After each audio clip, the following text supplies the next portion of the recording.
إن الحمد لله نحمده ونستعينه ونستغفره ونعوذ بالله من شرور أنفسنا ومن سيئات أعمالنا من يهده الله فلا مضل له ومن يضلله فلا هادي له أشهد أن لا إله إلا الله وحده لا شريك له وأشهد أن محمدا عبده ورسوله أما بعد فإن خير الحديث كتاب الله وخير الهدي هدي محمد صلى الله عليه وسلم شر الأمور محدثاتها إن كل محدثة بدعة وكل بدعة ضلالة وكل ضلالة في النار اللهم صل على محمد وعلى آل محمد كما صليت على إبراهيم وعلى آل إبراهيم إنك حميد مجيد اللهم بارك على محمد وعلى آل محمد كما باركت على إبراهيم وعلى آل إبراهيم إنك حميد مجيد رب اشرح لي صدري ويسر لي أمري واحلل عقدة من لساني يفقه قولي أعوذ بالله السميع العليم من الشيطان الرجيم بسم الله الرحمن الرحيم ولقد أوحي إليك وإلى الذين من قبلك لئن أشركت ليحبطن عملك ولتكونن من الخاسرين وقال الله تبارك وتعالى ذلك هدى الله يهدي به من يشاء من عباده وَلَوْ أَشْرَكُوا لَحَبِطَ عَنْهُمْ مَا كَانُوا يَعْمَلُونَ حمد و ثنا اللہ سبحانہ و تعالیٰ کے لیے اور درود و سلام پیارے آقا محمد مصطفیٰ احمد مجتبیٰ صلی اللہ علیہ وسلم پر۔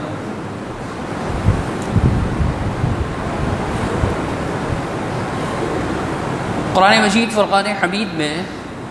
اور اسی طرح احادیث مبارکہ میں اللہ سبحانہ و تعالیٰ اور رسول اللہ صلی اللہ علیہ وسلم نے ایسے لوگوں کا تذکرہ فرمایا ہے کہ جو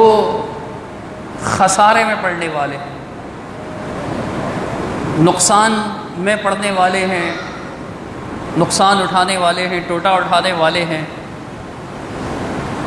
جو نفع سے اور فائدہ سے محروم رہ جانے والے لوگ ہیں۔ کئی آیات میں مختلف اعمال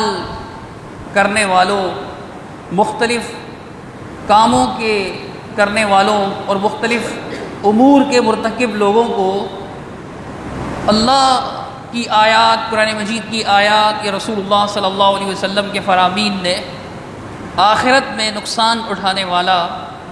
آخرت میں نقصان کا شکار ہونے والا قرار دیا ہے۔ دنیا کا نقصان بہت ہی معمولی ہوتا ہے، اس کی تلافی ممکن ہوتی ہے اگر انسان تھوڑی سی محنت کرے، کوشش کرے، اسٹرگل کرے تو وہ اپنے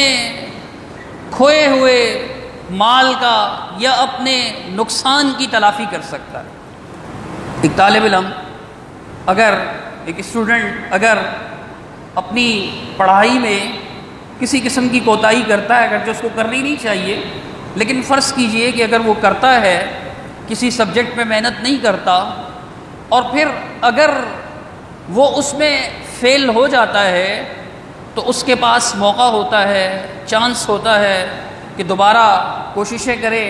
خوب توجہ سے، خوب اٹینٹیو ہو کر کے مطالعہ کرتا رہے، پڑھتا رہے، یاد کرتا رہے اور پھر اچھے نمبروں سے اسی پیپر کو، اسی سبجیکٹ کو پاس کر لے۔ یہ ممکن ہے، لیکن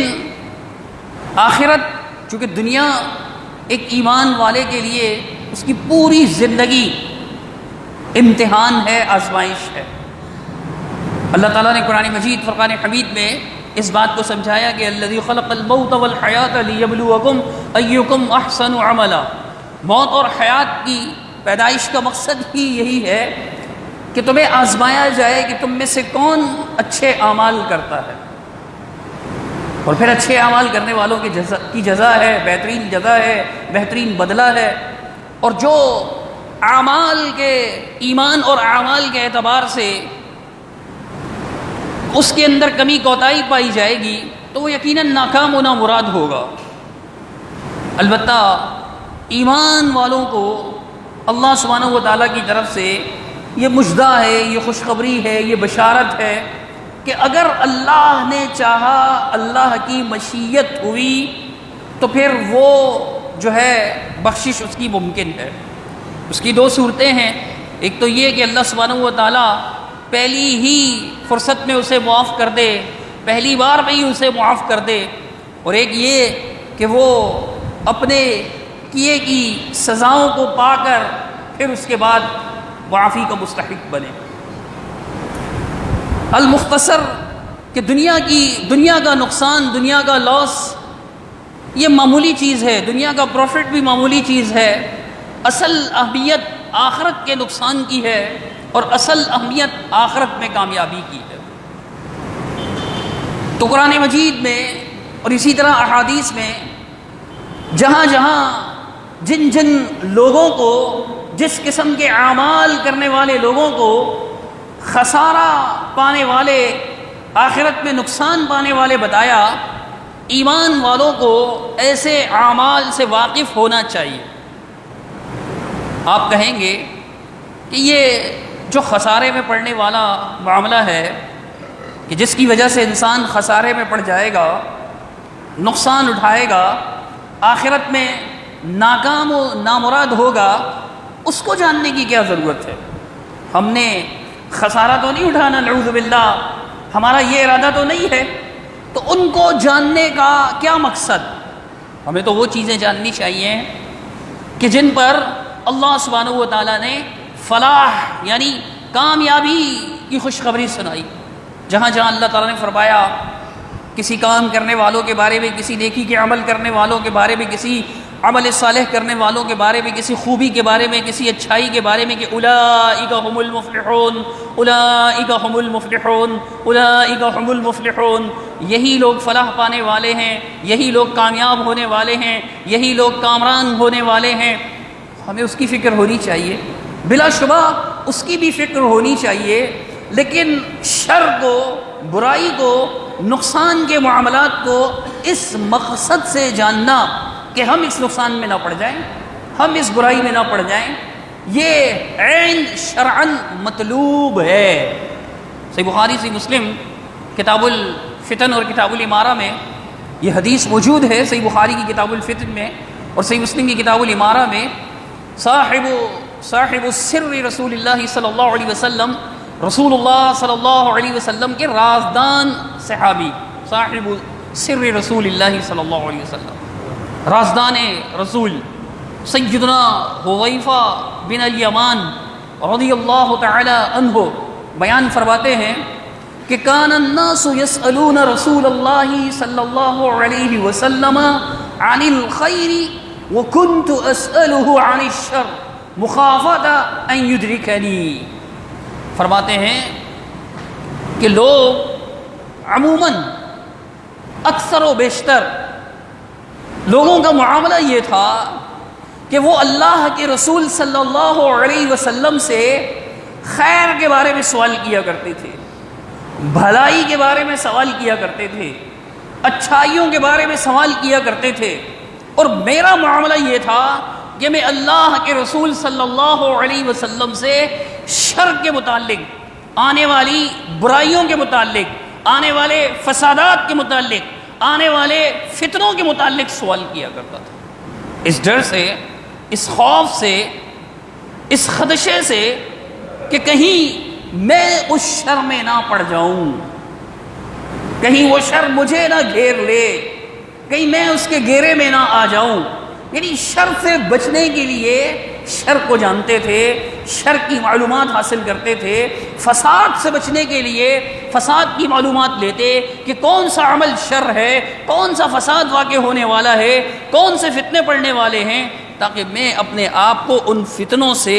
ان شرور سے ان برائیوں سے، ان فسادات سے، ان فتنوں سے اپنے آپ کو بچا سکوں، محفوظ رکھ سکوں اللہ تعالیٰ کے فضل و کرم سے۔ تو اس لیے یہ جاننا ضروری ہے۔ تو قرآن مجید میں اور احادیث رسول میں ایسے لوگوں کی ایک لمبی فہرست ہے جو نقصان اٹھانے والے ہیں۔ ان کو بیان کرنے کا مقصد جو ہے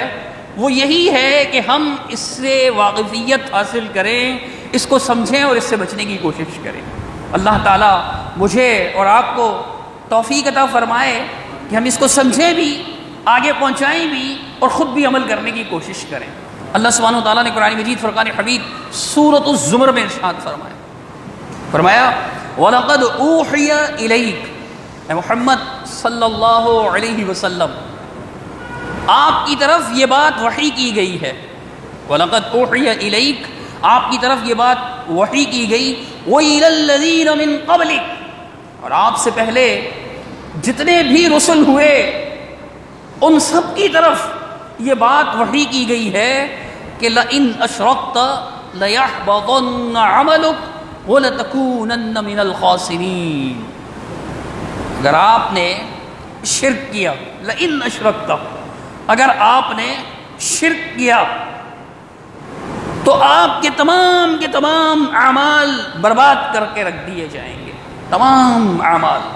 برباد کر کے رکھ دیے جائیں گے، مٹا کر رکھ دیے جائیں گے، ختم کر دیے جائیں گے، ان اعمال کی کوئی حیثیت نہیں رہے گی۔ وَلَتَكُونَنَّ مِنَ الْخَاسِرِينَ، اور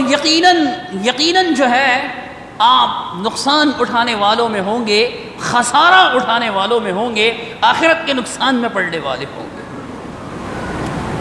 اس آیہ مبارکہ میں انبیاء علیہ السلام کا ذکر ہے، جیسا کہ سورۃ الانعام کی آیت 83 تا 88 آپ دیکھیں، اللہ سبحانہ و تعالیٰ نے مختلف انبیاء علیہ السلام کا تذکرہ فرمایا، ان کے نام گنوائے، ان پر جو نعمتیں کی، ان کے ساتھ ساتھ سیدنا ابراہیم علیہ السلام کا نام، سیدنا اسحاق و یعقوب، نوح علیہ السلام، سیدنا داؤد و سلیمان و ایوب و یوسف و موسیٰ، ہارون، زکریا، یحییٰ، عیسیٰ، الیاس، اسماعیل، یسع، یونس، لوط، ان 18 پیغمبروں کا نام لے کر کے اللہ سبحانہ و تعالیٰ نے آخر میں ارشاد فرمایا کہ ذَلِكَ هُدَى اللَّهِ يَهْدِي بِهِ مَن يَشَاءُ مِنْ عِبَادِهِ، ان کو نبوت دینے کا تذکرہ ہے، ان کی طرف وحی کرنے کا تذکرہ ہے، تو اللہ تعالیٰ نے فرمایا کہ یہ اللہ کی ہدایت ہے، اللہ سبحانہ و تعالیٰ کی۔ اللہ جسے چاہتا ہے اس ہدایت سے سرفراز فرماتا ہے، اس ہدایت کو عطا فرماتا ہے، اپنے بندوں میں سے جسے چاہتا ہے اسے عطا فرماتا ہے۔ وَلَوْ أَشْرَكُوا لَحَبِطَ عَنْهُمْ مَا كَانُوا يَعْمَلُونَ، اگر بالفرد محال، یعنی یہ تو ناممکن ہے کہ انبیاء علیہ السلام نعوذ باللہ ثم نعوذ باللہ شرک میں مبتلا ہو جائیں، ایسا تو قطعاً نہیں ہو سکتا، چونکہ انبیاء علیہ السلام معصوم ہوتے ہیں، معصوم، خطاؤں سے پاک ہوتے ہیں، اور یہ صرف انبیاء کا منصب ہے، کسی اور کا نہیں۔ جو ہمارے ہاں یہ چلن عام ہے، کسی مظلوم کو معصوم کہہ دیتے ہیں، کسی مظلوم کو معصوم کہہ دیتے ہیں، یار معصوم لڑکی تھی، اس کے ساتھ اتنا ظلم ہو گیا مینار پاکستان پر، کتنی کوئی معصوم تھی، یہ میرا بحث ہی نہیں، یہ اس پر میری بحث ہی نہیں ہے، لیکن معصوم نہ کہیے کسی کو بھی، حتیٰ کہ بچوں کو بھی آپ معصوم نہ کہیں، بچے معفو ہیں، معفو یعنی معاف کیے گئے، معصوم نہیں ہیں، معصوم صرف انبیاء علیہ السلام ہیں۔ بچے گناہ کر لیتے ہیں، بالغ ہونے سے پہلے بعض بچے مطلب چھوٹے ہی تو ہوتے ہیں، یہاں اچھوں کا ایمان پھسل جاتا ہے، تو بچے ہی ہوتے ہیں، چیز بھی چرا لیتے ہیں، بعض اوقات گالی بک دیتے ہیں، غیبت بھی کر لیتے ہیں، چغلی بھی کر لیتے ہیں، یہ سب کبائر ہیں، صغائر نہیں ہیں، لیکن بچوں کو معاف کیا گیا ہے۔ حدیث رسول اللہ صلی اللہ علیہ وسلم کی کہ رفع القلم عن ثلاثہ، 3 لوگوں پر سے قلم اٹھا دیا گیا ہے، ان میں سے ایک سویا ہوا یا بے ہوش شخص سویا ہوا ہے جب تک کہ اسے جاگ نہ آ جائے، بچہ الصبی حتی یحتلم، بچہ یہاں تک کہ وہ بالغ ہو جائے، اور تیسرا مجنون، پاگل، جس کو عقل نہ ہو۔ یہ مرفوع القلم ہے، ان کا گناہ لکھا نہیں جاتا، ان کا گناہ لکھا، معصوم نہیں ہے، معصوم کوئی نہیں، ہاں فرشتے معصوم ہیں کیونکہ ان کے اندر یہ مادہ ہی نہیں رکھا اللہ سبحانہ تعالیٰ نے، اور انسانوں میں انبیاء علیہم الصلوۃ والسلام جو ہیں وہ معصوم ہیں، تو یہ معصوم ہے، صغیرہ یعنی معمولی گناہ، چھوٹا گناہ، اس سے بھی پاک ہیں انبیاء علیہم الصلوۃ والسلام۔ تو پھر اللہ تعالیٰ نے ولو کا لفظ استعمال کیا جو امر محال کے لیے استعمال ہوتا ہے۔ اگر فرض کریں آپ ایسا، اگر ایسا ہو ہی نہیں سکتا، لیکن اگر ہو تو تم کیا چیز ہو، تمہاری کیا حیثیت ہے، یہ میرے پیارے لوگ، چنیدہ لوگ، منتخب لوگ، پسندیدہ لوگ، نعمتیں حاصل کیے ہوئے منعم علیہم لوگ، بہترین افراد جو میں نے امتوں کی ہدایتوں کے لیے مبعوث کیے تھے، اگر یہ بھی شرک کرتے تو ان کے بھی اعمال برباد ہو جاتے۔ بتانے کا مقصد شرک کی نحوست بیان کرنا ہے، شرک کی قباحت بیان کرنا ہے، شرک کی مذمت ہے۔ انبیاء علیہم الصلوۃ والسلام کو کسی قسم کی ڈانٹ ڈپٹ نہیں ہے، ان کے شان میں کسی قسم کی کمی کوتاہی نہیں ہے، ان کا جو بلند مقام ہے، اللہ تعالیٰ نے ان کو جو فضیلت عطا فرمائی، جو شان عطا فرمایا، جو رتبہ عطا فرمایا، وہ اپنی جگہ قائم ہے، اپنی جگہ قائم ہے۔ اس کو آپ یوں سمجھ لیجئے کہ جب محمد الرسول اللہ صلی اللہ علیہ وسلم کے سامنے ایک قریشی خاتون کی سفارش کی گئی، اتفاق سے جن کا نام فاطمہ ہی تھا، چوری کے کیس میں پکڑی گئی تھیں، اور پھر جب معاملہ رسول اللہ صلی اللہ علیہ وسلم کے پاس آیا، ہاتھ کاٹنے کا حکم دیا گیا۔ صحیح بخاری صحیح مسلم شریف کی حدیث ہے، لوگوں نے اللہ کے رسول صلی اللہ علیہ وسلم کے لاڈلے پیارے چہیتے سیدنا اسامہ بن زید رضی اللہ تعالی عنہ کو سفارش کے لیے بھیجا کہ آپ جائیے اللہ کے رسول صلی اللہ علیہ وسلم سے کہیے، ممکن ہے اللہ کے رسول صلی اللہ علیہ وسلم آپ کے کہنے پر ان کی سزا معاف کر دیں، قریش کی خاتون ہیں، اگر ان کے ساتھ یہ معاملہ ہوا، خاندان رسول ہے، کہیں اللہ کے رسول صلی اللہ علیہ وسلم کے خاندان کا نام خراب نہ ہو، آپ جائیے سفارش کیجئے۔ جب اللہ کے رسول صلی اللہ علیہ وسلم نے یہ بات سنی، سفارش سنی، تو قربان جائیے آپ کے انصاف پر، کیا فرمایا آپ صلی اللہ علیہ وسلم نے؟ یہ تو قریش کی فاطمہ ہے، اگر محمد صلی اللہ علیہ وسلم، اگر محمد کی بیٹی فاطمہ نے بھی چوری کی ہوتی تو ان کے ساتھ بھی یہ معاملہ ہوتا۔ فاطمہ کی ایسی تربیت ہوئی نہیں تھی علیہ الصلوۃ والسلام رضی اللہ تعالی عنہ، لیکن اللہ کے رسول صلی اللہ علیہ وسلم نے اس بات کو بیان فرما کر کے، اللہ کے رسول صلی اللہ علیہ وسلم نے اس چوری کی قباحت بیان کی کہ یہ اتنی بری چیز ہے کہ کسی کو اس کی معافی نہیں ہے۔ اسی طرح اللہ رب العالمین نے انبیاء علیہ الصلوۃ والسلام کا تذکرہ کیا۔ انبیاء علیہ، جیسے ہم لوگ عام بول چال میں بول دیتے ہیں اگر میرا بھائی بھی کرتا تو میں اسے معاف نہ کرتا، مطلب میرا بھائی مجھے بہت عزیز ہے اس لیے میں اس کی مثال دے رہا ہوں نا۔ مطلب یہ بات میں کب کہتا ہوں کہ یار آپ نے جو غلطی کی ہے، اگر سگا بھائی میرا یہ غلطی کرتا تو میں اس سے بھی معاف نہ کرتا۔ اگر میرے نزدیک سگے بھائی کی کوئی اہمیت ہی نہیں ہے تو میں یہ مثال نہیں دوں گا۔ میں یہ نہیں کہتا کہ اگر میرا دشمن بھی یہ کام کرتا تو میں معاف نہ کرتا، آپ کو کیسے معاف کروں؟ دشمن کو ویسے ہی کوئی معاف نہیں کرتا۔ نہیں سمجھ میں آ رہی بات؟ آسان سی ہے، مطلب بندہ اپنے عزیز ترین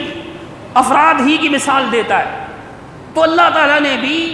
ایسے ہی اسلوب میں گفتگو کی، یعنی ایسے ہی انداز میں گفتگو فرمائی، ایسے ہی انداز میں کلام نازل فرمایا کہ جو انسانوں کے عقلوں کے مطابق ہو۔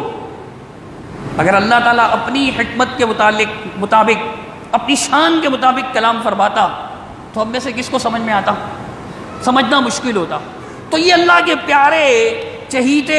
منعم علیہم، جن پر اللہ نے انعام فرمائے، جن کی اللہ نے نصرت فرمائی، جن پر اللہ نے وحی بھیجی، جن کو اللہ تعالیٰ نے معجزات عطا فرمائے، شرک ایسی منحوس چیز ہے، اگر ان سے بھی یہ معاملہ سرزد ہو جاتا، اللہ تعالیٰ ان کی بھی معافی نہیں دیتا ان کو بھی، تو تم کیا چیز ہو، تمہاری حیثیت کیا ہے؟ شرک کی مذمت بیان کرنے کے لیے اللہ تعالیٰ نے فرمایا۔ تو اس سے معلوم ہوا کہ شرک اتنی منحوس چیز ہے، اللہ تعالیٰ کو اتنی ناپسند ہے کہ اللہ کے ہاں جو لوگ شرک کرنے والے ہیں، اللہ کے ہاں وہ یقیناً خسارے میں پڑنے والے۔ اللہ تعالیٰ مجھے آپ کو شرک سے بچائے۔ اقول قولی ھذا استغفر اللہ لی ولکم ولسائر المسلمین اجمعین برحمتک یا ارحم الراحمین۔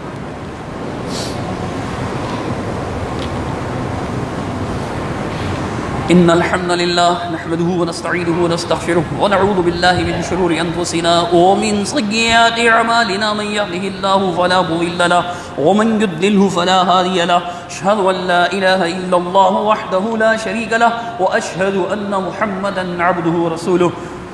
اللهم صل على محمد وعلى ال محمد كما صليت على ابراهيم وعلى ال ابراهيم انك حميد مجيد اللهم بارك على محمد وعلى ال محمد كما باركت على ابراهيم وعلى ال ابراهيم انك حميد مجيد.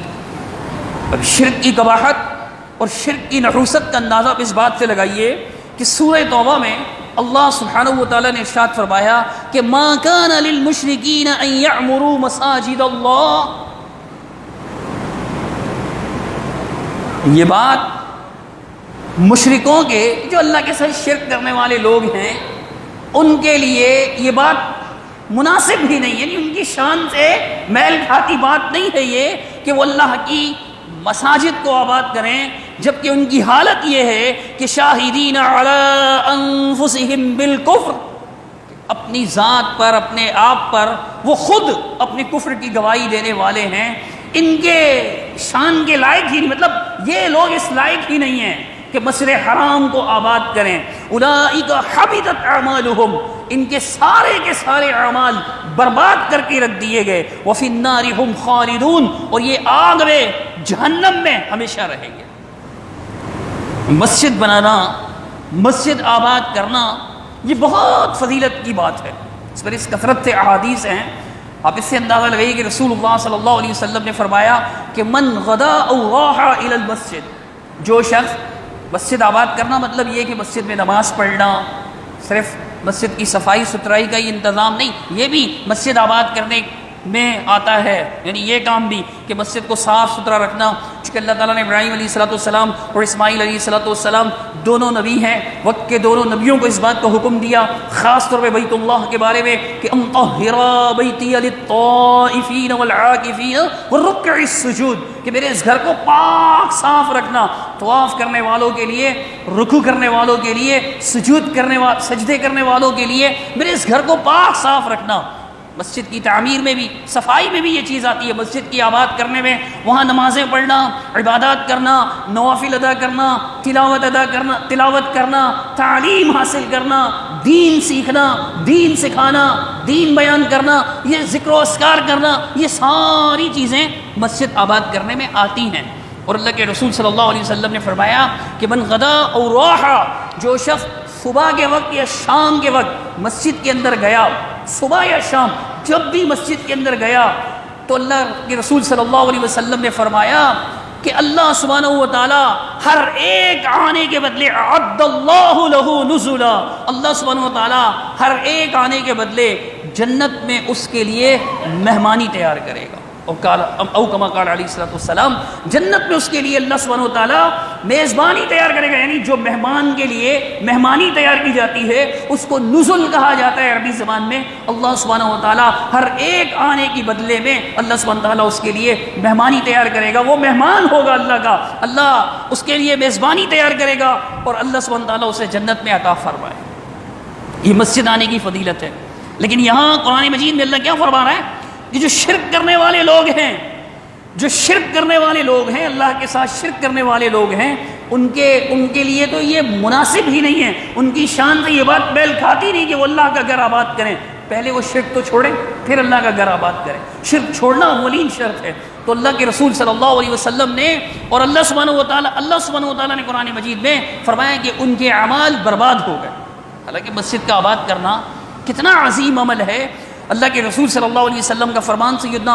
عثمان بن عفان رضی اللہ تعالیٰ عنہ سے مروی سے بخاری سے مسلم شریف میں فرمایا کہ من بنا مسجدا للہ بنا اللہ لہ فی الجنت مثلہ، جو شخص اللہ کی رضا کے لیے، اللہ کو راضی کرنے کے لیے مسجد بنائے، اللہ کا گھر بنائے، اللہ تعالیٰ اسی کے مثل جنت میں اس کے لیے گھر بنائے گا. اور سیدنا جابر بن عبداللہ رضی اللہ تعالیٰ عنہ کا فرمان، ان سے مروی روایت حدیث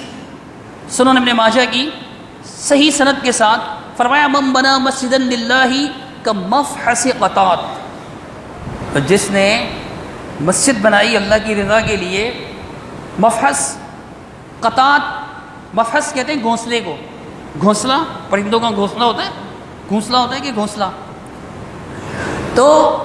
اور قطات کہتے ہیں ایسے پرند، کبوتر کی طرح کا ایک پرندہ ہے، کبوتر ٹائپ کا ایک پرندہ ہے، یعنی پرندے کے گھونسلے جتنا بھی. کیا کبوتر کا گھونسلہ کتنا بڑا ہوتا ہے، ایک بندہ اپنا پاؤں بھی نہیں رکھ سکتا پورا، صحیح سے قدم نہیں جما سکتا. فرمایا اتنا سا بھی اگر اتنی سی بھی کسی نے مسجد بنائی، ضروری نہیں ہے کہ عالی شان مسجد بنائے، یہ ضروری نہیں ہے، اتنی سی بھی مسجد اگر کسی نے بنائی، او اصغر، اس سے بھی چھوٹی مسجد اگر کسی نے بنائی، بن اللہ لہ بیتن فی الجنہ، اللہ سبحانہ و تعالی جنت میں اس کے لیے ایک عمارت تعمیر فرمائے گا، جنت میں اس کے لیے محل تعمیر فرمائے گا، جنت میں اس کے لیے گھر تعمیر فرمائے گا. یہ مسجد بنانے کی، مسجد آباد کرنے کی یہ فضیلت ہے، لیکن جو مشرک ہیں انہیں اس میں سے کچھ بھی حاصل نہیں ہوگا. حالانکہ آپ ان کا اخلاص دیکھیے، صحیح بخاری صحیح مسلم شریف کی حدیث ہے، رسول اللہ صلی اللہ علیہ وسلم سے سید عائشہ صدیقہ طاہرہ مطہرہ فرماتی ہیں رضی اللہ تعالی عنہ، سألت النبی صلی اللہ علیہ وسلم عن الجدر امن البیت ہوا. فرماتی ہیں اللہ کے رسول صلی اللہ علیہ وسلم سے میں نے عرض کیا، اے اللہ کے رسول صلی اللہ علیہ وسلم، یہ جو دیوار ہے، آپ میں سے جو کعبہ گئے ہیں وہ تو جانتے ہیں کہ حجر و حتیم کیا ہے. جو نہیں گئے، تصاویر دیکھی ہوں، ویڈیوز دیکھی ہوں، تو آپ نے دیکھا ہوگا ایک دیوار ایسے باہر کو نکلی ہوئی ہے، اس کے اندر کعبی حصہ ہے، دیوار کھڑی ہوئی ہے کعبے کے باہر، چار دیواری کے باہر ایسے دیوار کھڑی ہوئی ہے رکن یمانی سے اس طرف تک. تو اللہ کے رسول صلی اللہ علیہ وسلم سے میں نے پوچھا کہ اللہ کے رسول یہ بھی کعبہ ہے؟ من البیت، یعنی بیت اللہ میں سے ہے؟ تو رسول اللہ صلی اللہ علیہ وسلم نے ارشاد فرمایا، نعم، جی ہاں بالکل، یہ بھی اللہ کے گھر میں سے ہی ہے. قلت، فرماتی ہے میں نے عرض کیا، فما لهم لم يدخلوه في البيت، یہ قوم کو کیا ہوا، اسے کیوں نہیں چار دیواری کے اندر شامل کیا، کعبے کے اندر کیوں شامل نہیں کیا؟ اس کی کیا وجہ ہے؟ وہ چھوٹی تھی، ان کے علم میں نہیں تھا، یہ معاملہ ان سے پہلے ہوا. ممکن ہے کسی سے سنا بھی ہو، لیکن کسی کی بات کی کیا حیثیت رسول اللہ صلی اللہ علیہ وسلم کے مقابلے میں؟ تو اللہ کے رسول سے کنفرم کرنا چاہتی تھی رسول اللہ صلی اللہ علیہ وسلم سے. تو اللہ کے رسول صلی اللہ علیہ وسلم نے ارشاد فرمایا، قال الم تر قومک قصرت بہم النفقہ، فرمایا کہ آپ کو نہیں معلوم کہ آپ کی قوم کے پاس مال کی کمی ہو گئی تھی، نفقہ خرچے کی کمی ہو گئی تھی، پورا خرچ نہیں تھا ان کے پاس کہ یہ پورے کا پورا تعمیر کرتے. تو جتنا خرچہ تھا، جتنے پیسے تھے، اتنے کا بنا دیا کعبہ، یعنی اتنے حصے کا، باقی کے لیے دیوار کھینچ دی کہ یہ بھی کعبے کا حصہ ہے. اور رسول اللہ صلی اللہ علیہ وسلم سیدہ عائشہ صدیقہ ہی سے مروی سی بخاری سی مسلم کی حدیث بیان فرماتی ہیں کہ اگر آپ کی قوم کے نئے نئے اسلام میں داخل ہونے کا معاملہ نہ ہوتا کہ یہ بدک جائیں گے، ابھی نئے نئے اسلام میں داخل ہوئے ہیں، تو میں اس حصے کو بھی کعبے کے اندر داخل کر دیتا. اب یہ تو اللہ سبحانہ و تعالیٰ کی ایک حکمت ہے.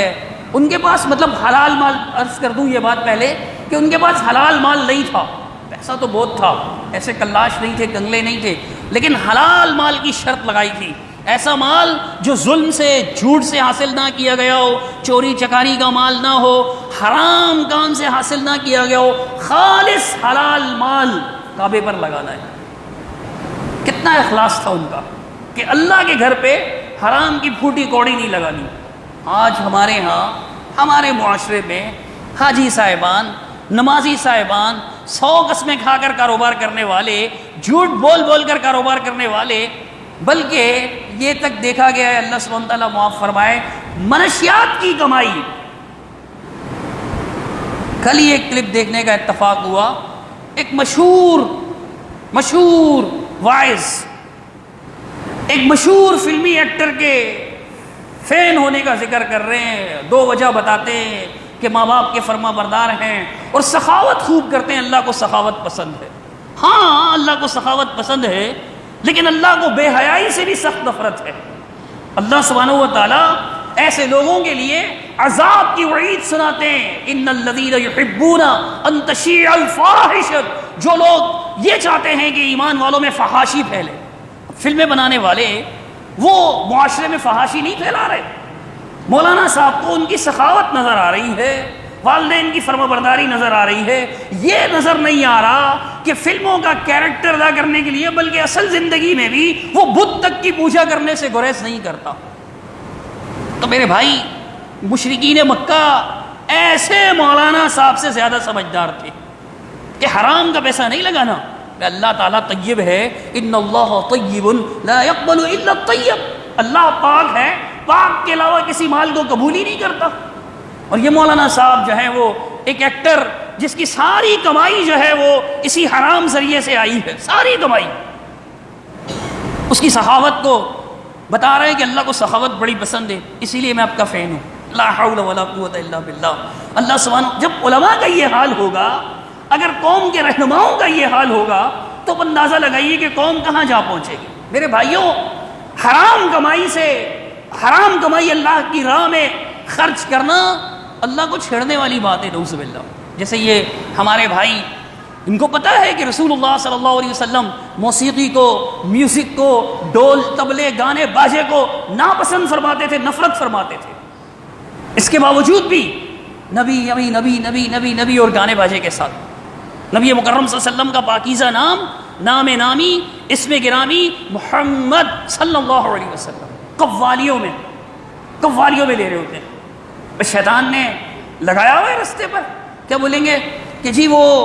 رمضان کا مہینہ ہے، محرم کا احترام ہے، قوالی سنتے ہیں، ساری رات سارا دن قوالی سن رہے ہیں، اور نبی مکرم صلی اللہ علیہ وسلم کا نام گانوں باجوں کے ساتھ، ڈھول باجوں کے ساتھ، تماشوں کے ساتھ اللہ کے رسول صلی اللہ علیہ وسلم کا نام لے رہے ہوتے ہیں، حالانکہ اللہ کے رسول صلی اللہ علیہ وسلم کو ان چیزوں سے نفرت تھی۔ آپ سوچئے، جس چیز سے آپ کو نفرت ہو، آپ کا نام اس چیز کے ساتھ لیا جائے، آپ کو کتنا غصہ آئے گا۔ آپ کیا سمجھتے ہیں اگر رسول اللہ صلی اللہ علیہ وسلم بنفس نفیس اس دنیا میں اگر موجود ہوتے اور یہ ساری چیزیں اپنی آنکھوں سے دیکھتے تو اللہ کے رسول ان باتوں کو پسند فرماتے؟ ہرگز نہیں۔ تو حرام مال جس سے اللہ نے منع فرمایا اور اللہ تعالیٰ کے رسول اللہ صلی اللہ علیہ وسلم نے صاف فرما دیا کہ اللہ پاک ہے اور پاک مال کے علاوہ کسی چیز کو قبول نہیں کرتا، ناپاک مال اللہ کے راہ میں خرچ نہیں کرنا۔ ان مشرکین نے اپنا حلال طیب مال لگایا، کعبہ پورا تعمیر نہیں ہوا تو نہ صحیح، انہوں نے چھوڑ دیا کہ اتنا ہمارے پاس ہے، اس سے جو بن سکتا ہے وہی ہم کریں گے۔ کتنا اخلاص تھا ان کا، کتنا اخلاص تھا، یہ بتانا چاہ رہا ہوں میں، کتنا اخلاص تھا۔ ہم لوگ تو لگا دیتے ہیں چپکے سے، اللہ قبول کر لے گا۔ میں یہ تو نہیں کہتا کہ بھائی اللہ آپ کو جہنم میں ہی بھیجے گا، اس کا میں تو کبھی بھی نہیں کہہ سکتا اللہ مجھے معاف فرمائے، یہ تو اللہ کا معاملہ ہے، اللہ چاہے تو شرک کے علاوہ ہر گناہ معاف کر دے گا۔ لیکن جو اللہ نے قانون بیان کیا وہ یہی ہے کہ حلال لگانا ہے، حرام نہیں۔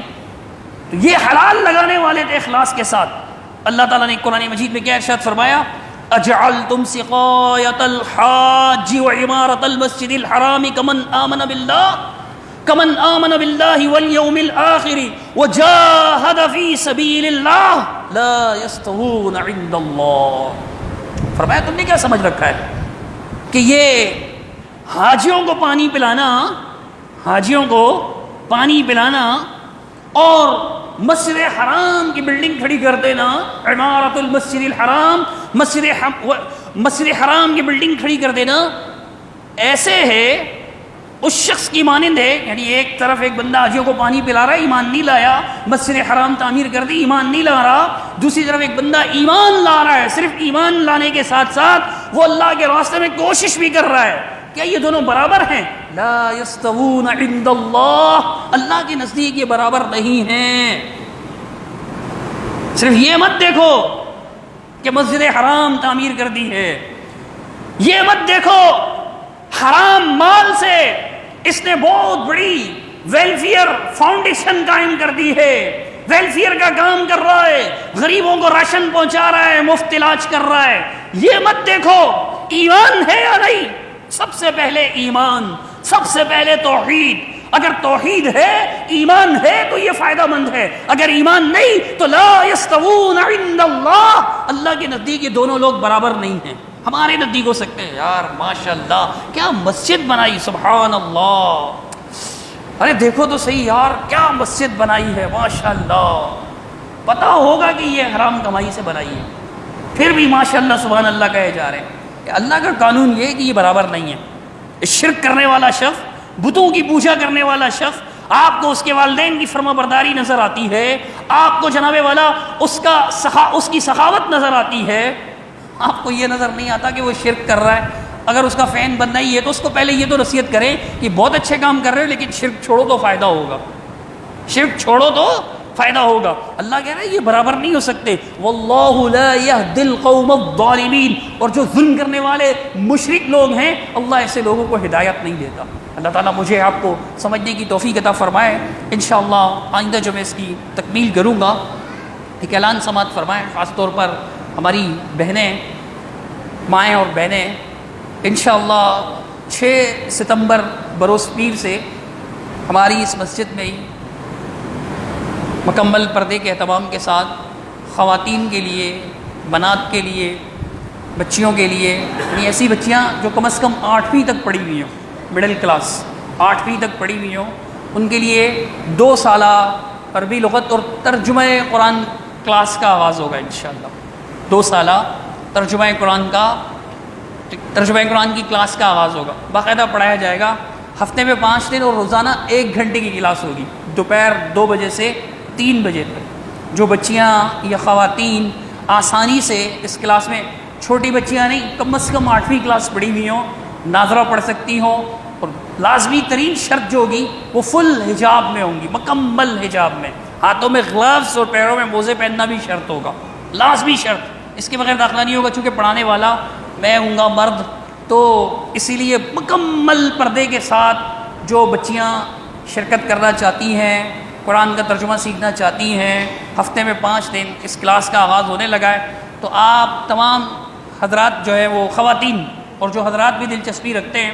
حضرات تو مسجد انتظامیہ سے مردوں سے رابطہ کر سکتے ہیں، اور جو بچیاں اور جو خواتین اس میں دلچسپی رکھتی ہیں، عمر کی قید نہیں، چھوٹی بچیوں کے علاوہ 8ویں پڑھی ہوئی ہو، کم از کم 12-14 سال کی بچیاں ہوں، بالکل چھوٹی بچیاں نہ ہوں جن کے سمجھ میں ہی نہیں آئے، پھر ان کو وہ جب بڑی ہوں گی تو انشاءاللہ وہ بھی پڑھیں گی۔ تو اس کلاس کا آغاز ہو رہا ہے، تو جو ساتھی دلچسپی رکھتے ہیں مسجد انتظامیہ سے رابطہ کریں، ناصر بھائی سے یا عبد المالک بھائی سے اور دوسرے ساتھیوں سے، اور جو